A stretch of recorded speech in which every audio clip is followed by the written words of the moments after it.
Okay, facts only. Yes, sir. We're talking Olamide's new album, UI Scuti. Yeah. What brought what brought Olamide to this album? Because this is a new approach. Yeah, it's a new album entirely. Yeah. What brought him here? Because he released an album in 2020. Yeah. Carpe Diem. Yeah. Why is Olamide doing this?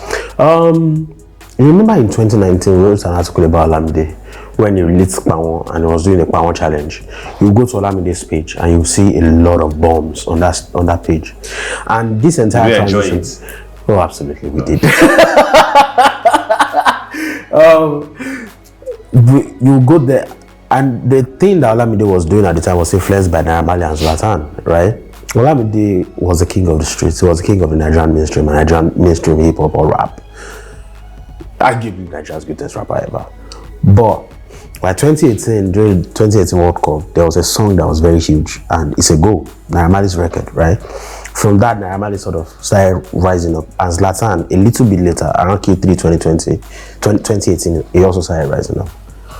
Those guys operated a more carefree approach than Olamide ever did in his life. They had all the values, all of Olamide's inhibitions, they threw them away. They were singing and talking about whatever they liked, created their own rules. They became the new kings of the streets. They were creating challenges, they were setting trends, and they were impacting pop culture. What did Olamide do? Olamide wanted to compete in that lane, right? Because in 2018, Olamide didn't release an album. In December 2018, he released BBNaija Family album, which produced Fireboy's Jealous, right? 2019, he released 2019 January, released Wizkid. Wizkid was a hit record, but Olamide needed to do something. At the time, people started doubting him because Zlatan and Naira were in town. There was also Small Doctor, who had the smash it a year prior to that, right? Or 2 years prior to that. Everybody was asking, what's Olamide going to do? Especially because BBNaija Family didn't exactly work as an album, right? Olamide was now playing in this line, and people started questioning Olamide that, why would you be doing this? You're an OG. You're a family man. You're an OG. You're a liberal executive. You're successful. You can't be playing by the same rules as these guys. He did release an album in 2019. In 2020, January, he released 999 EP. Didn't work as well. But what did he do? Olamide realized that he needed to change from that album. When we spoke with him, we had an interview with him in 2020. After he released Carpe Diem, Olamide said the music that he was trying to produce at that time, that before he produced Carpe Diem, before he met people and started making Carpe Diem, he made a different album entirely, and he produced on that album. He said that the music that he was making was inspired by playlists. So in essence, this type of music he's trying to make right now, he wants his music to sound like playlists, like, genre-based playlists. So if you were to listen to a reggae dancehall playlist, it's going to sound something like that, or a whatever place is going to sound something like that. Olamide realized that he was in his graceful years, and what did he do? He created his own rules. A thing that most people don't realize. Entered his graceful years. In his generation, only 2 people are doing it properly: Carpe and Wizkid. They found a way that, okay, the new guys are here. We can't be playing like these guys, and the thing that we were doing before, we can't be doing it anymore because fans have seen a different brand, a different sound, different personalities. They want something different. They started questioning us when we were still operating by our old rules. Now what we want to do, we have to create new rules, and that's what they are doing. That's where Olamide is right now. He's graceful. Yes. But did he need that? Did he need to change? Yeah, in a way he did. Like I said the other time, he knew 2019 was very pivotal in Nigerian music. 2019 was like 2010 in Nigerian music. 2010 brought them Olamide, Wizkid, Burna Boy, it was Savage, Yemi Alade, and Davido, all of them, right? There was sort of this hollow in 2010 that somebody needed to fill. The same thing happened in 2019. In 2019, the 2010 generation, it just felt like all of them had, except Burna Boy, they had outlasted themselves. It felt like they needed to take a breather for a bit. And there was this opportunity. That was where them Rema, Fireboy, Joe Boy, and Little Bit Footy Classic, they ran into that space, right? And when we, as listeners, discovered these guys, the expansive sonic palettes, the pristine pop sounds, the pop ditties that they were able to churn out effortlessly, the things that the old guys were doing and the formula that they were operating on became old to us, right? Olamide couldn't do the things he was doing. So Olamide tried to evolve into what Naira Marley and Zlatan were trying to do. He realized that it wasn't going to work very fast. Olamide, he says that he listens and learns. When we had the conversation with him in 2020, he says either it's positive or negative, he listens and learns. That's why, importantly, he did release a video for Woma, which was also filled with a lot of profanity, right?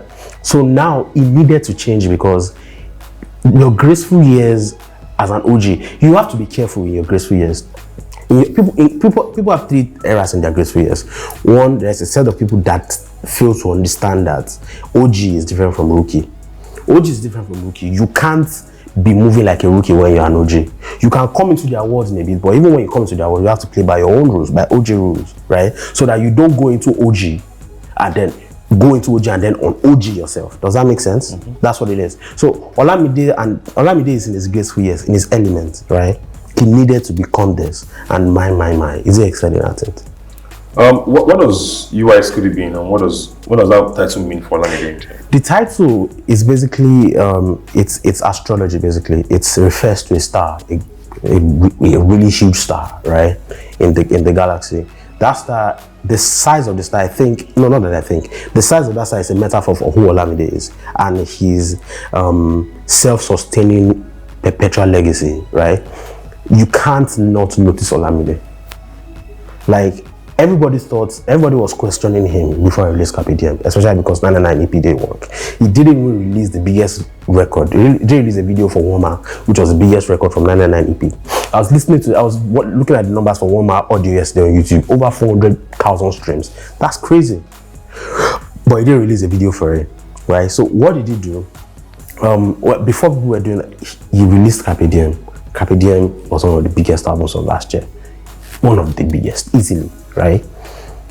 Now he's back. So you can't not notice Olamide, either when he was young, when he was in his elements and releasing smashes upon smashes, dominating the Nigerian mainstream, or now that's in his graceful years. You can't not notice him.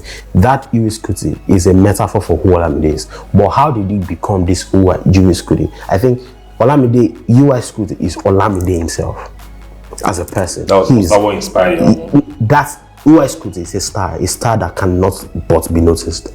I think it's a metaphor for Olamide himself. Not that I think it is. So is that the inspiration for Olamide himself? Yes, project himself, his own self. Okay. That's he's referring to himself with that title. The album itself, what does it mean for his career in terms of the style, the change of vocals, love song, attraction to women, and bougie audience. Like, why is he doing that? Olamide needed to do something. No, here's what we're going to do. Olamide tried the format that Olamide is currently running on. He tried it with Lagos Nawa, but two things happened with Lagos Nawa. He wasn't ready to make an album like that at the time. He wasn't ready to make an album like that, and the mainstream wasn't ready for him to become that. Does that make sense? It's like Jay-Z, and what Jay-Z did on 444, he did it with Kingdom Come. That wasn't the first time that Jay-Z tried to do something. Kingdom Come had Lost Ones, where he was talking about a lot of things, vulnerability. Some of the things that made 444 great were on Kingdom Come.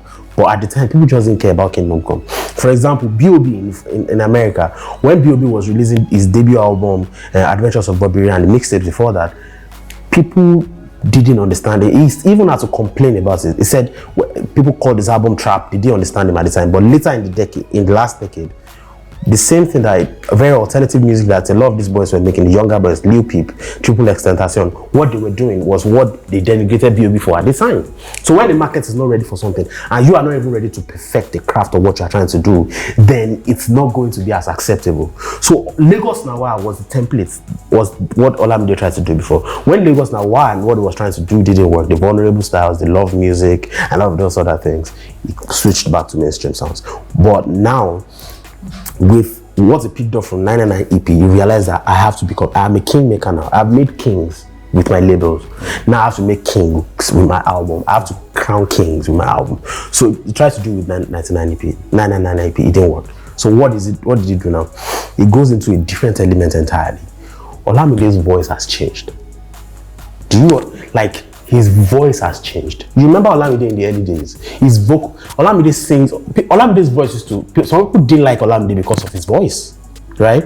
And even on Triumphant, he said it on Triumphant that like the hustle and the aggression which he used to speak was inspired by the hustle that he had to go through and the struggles that he had to go through. So his pain was manifesting in his voice, even though he was speaking a lot of things sometimes. Now, even at the time, he used to speak a lot of profanity. He used to curse a lot. He doesn't curse anymore now. Does anybody notice that? He doesn't like he used to curse people. Now it's very reflective, self-reflective. Olamide used to talk about women and bitches and a lot of things before. Now he's adulating women, even though he's talking about love and sex. So that's going to endear him towards a female audience in a different way entirely. I was speaking with someone recently, and the person said Carpe Diem was the first time she was able to listen to Olamide and thoroughly enjoy an Olamide album, even though she had liked different songs before. What this album is doing for Olamide is projecting him this one is projecting him in a different light entirely. And maybe, just maybe, you saw Chelsea players listening to Infinity after they won the Champions League. Before, how many Olamide songs were that big? How many songs? And even the language with which he delivers his music, even though Carpe Diem was more Afro pop, right? This album, Scuti is more Caribbean. It's Caribbean music through and through. So what Scuti is Scuti runs on the template of Lagos Nawa as well, but it's the evolution of what Carpe Diem perfected, and then it then incorporates the king-making tendencies of 999 EP. That's what it is. Okay. Speaking of what this album means for him in his graceful years. Another artist did it last year with Wizkid. Any correlation between this? There are correlation between the subject. I said it the other time that the two of them are the ones that they've evolved. Now he's even calling himself Big Wiz. Shout out to Melodias, and she was saying that yesterday she was telling me that there's a similarity between Wizkid and Tubaba. Tubaba going from Two-Face to Tubaba. Wizkid is calling himself Big Wiz now. It's not Starboy anymore. It's Big Wiz. Bado is not just Bado now. He's Bado Nababa. That's what he is now, right? Those guys, they don't just run out. They don't even tweet or use social media like that anymore. If they want to tweet, they tweet about quality things. They give people cosigns. It's very intentional. They are not everywhere anymore. Even when they talk, you see that they are very calm. They pick their words. They try to talk. Everything is intentional. But even made in Lagos, and even though Carpe Diem, Scuti is a product of Carpe Diem, there are similarities between Carpe Diem and made in Scuti and made in Lagos, because both albums are very, very, very cohesive, and they are very, very, very tailored to they are heavily influenced by Caribbean sounds or made for Caribbean audiences. Does that make any sense? Okay. Yeah. But the difference is Scuti is heavily leaning towards Caribbean music and R&B. Made in Lagos is heavily influenced by Caribbean music, high life, palm wine music, especially with the way they were using horns on that album. How are the features on this album? The features. J Wheels was good. Lado was incredible, but Fave wasn't as impressive. Fave has been around for a minute. Olamide says his wife introduced him to her, right? But the thing is, this was a moment for her to shine. But the problem is, even though she wasn't anonymous, she didn't dominate as she should have. Does that make any sense? A record like Cup of Tea, for example, needed a feature, like another feature. Fino was there as well. Fino is Olamide's guy. Fino was on this album, also on Carpe Diem as well. But the features were there. But the thing is this. One problem with this album is when you listen to this album and Carpe Diem, immediately the standout songs hit you from the first time you listen to it. But with this album, it's a slow burn. You have to take your time it's a slower burn. If you listen to it, the more you listen to it, the more you realize the standout songs on it. However, Jayla with J Wheels, it sort of feels like Infinity in a way with Omale from Carpe Diem. There will be no surprises if it turns out to be arguably the biggest song from this album. There will be no surprises at all, because it is that good. But again, Olamide too has also, the good thing about this album is also that this album is going to endear Olamide, is projecting him in a different light. He's speaking more in English, he's not rapping at all. He's not rapping at all, right? And even the profanity that is able to, is talking, like profanity and vulgarity, is attractive. You enjoy it. It's flowing on a different level. The song is mid-tempo, the sound is mid-tempo, but the mid-tempo sound feels like it could birth anything. Either it's dancehall, reggae, R&B, Afro pop, whatever, right? It's brilliant music and it's mood music. You could use it for anything. You could party with it in a club, like Made in Lagos. You could have sex with it. You could do anything you want with it. It's such a good album. Why is Olamide and like other Nigerian artists exploring Caribbean music? Because it's very simple. Caribbean music is very similar to Afro pop or contemporary African pop music. It shares similar styles, not the same style. Similar style. I was speaking with these guys some days ago. This UK last year, this UK band Western, and they were saying it's almost sometimes that's why there's Afro swing now. The lines between Caribbean music, Caribbean pop music, like dance or reggae fusion, sometimes these days, and Afro pop is very blurred. A genre like Afro swing sort of unites them with bashment, right? So African artists, when they want to change and introduce themselves to a larger audience, it's easy for them to go Caribbean, right? Because they are still going to be able to effortlessly integrate themselves, their sounds, their style, their technique into that place, while they introduce themselves to another audience entirely. So it's it's a no-brainer for them when they want to do it. And let's not kid ourselves. Caribbean music was the place that Afrobeats looks to be taken right now, right? I was speaking with, who was I speaking with some days ago? I was speaking with King Promise. I was speaking with King Promise, Ghanaian Sash, King Promise. Shout out to King Promise. He was telling me that Afrobeats looks like is going to be huge, and it's probably going to take the place of reggae, which was the global phenomenon, the outlier global phenomenon for a lot of years. It looks like Afrobeats is going to take that place, and it sort of made a lot of sense. So that's why Caribbean music sort of makes sense. Okay. For African artists. Talking about king making, you talked about king making on this album. He did that also with Carpe Diem. What's the difference on this? What you were Scuti? The difference between the king making on Carpe Diem and Scuti is that Scuti is the king. Olamide is not crowning kings that are on the rise. He's crowning kings.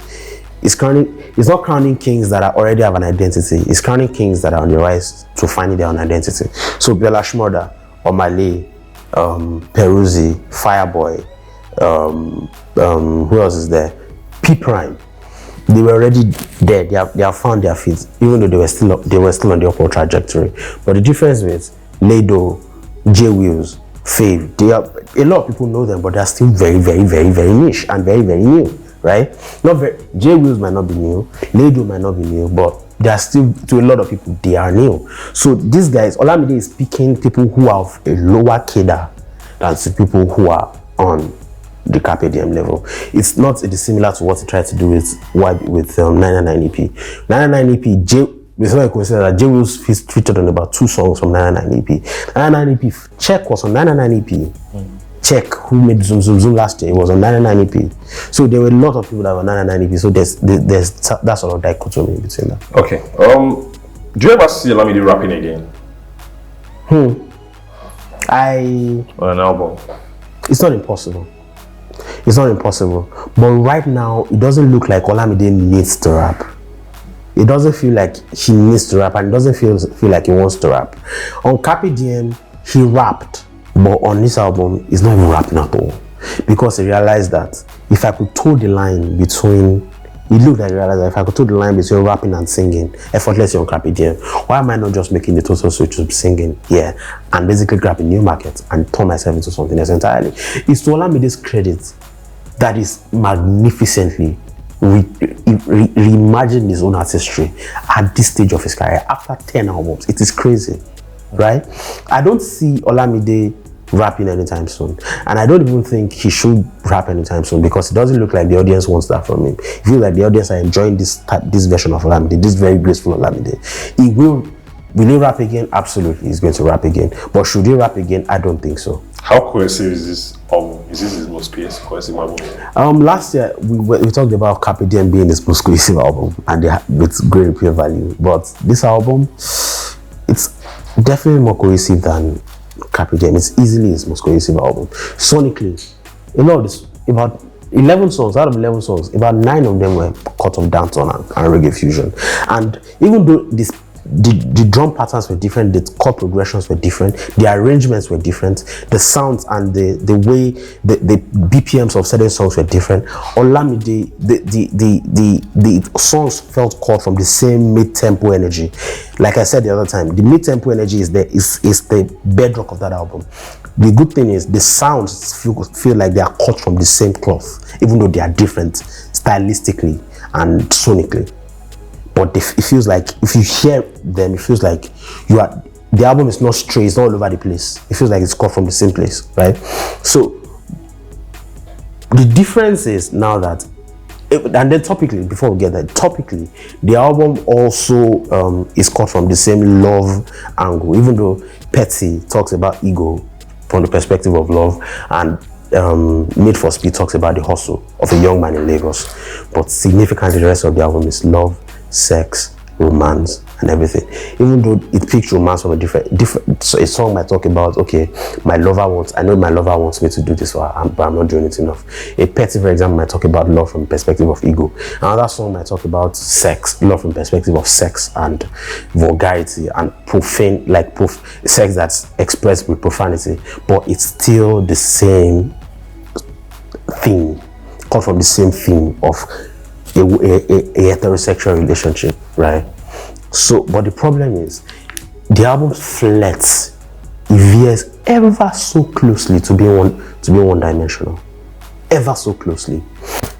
Thank God for 3 things for that album. 1, it wasn't longer than 11 tracks, right? 2, the presence of a song like Need for Speed, and 3, the presence of a song like Petty. Those songs sort of crystallize the conversation in favor of Olamide.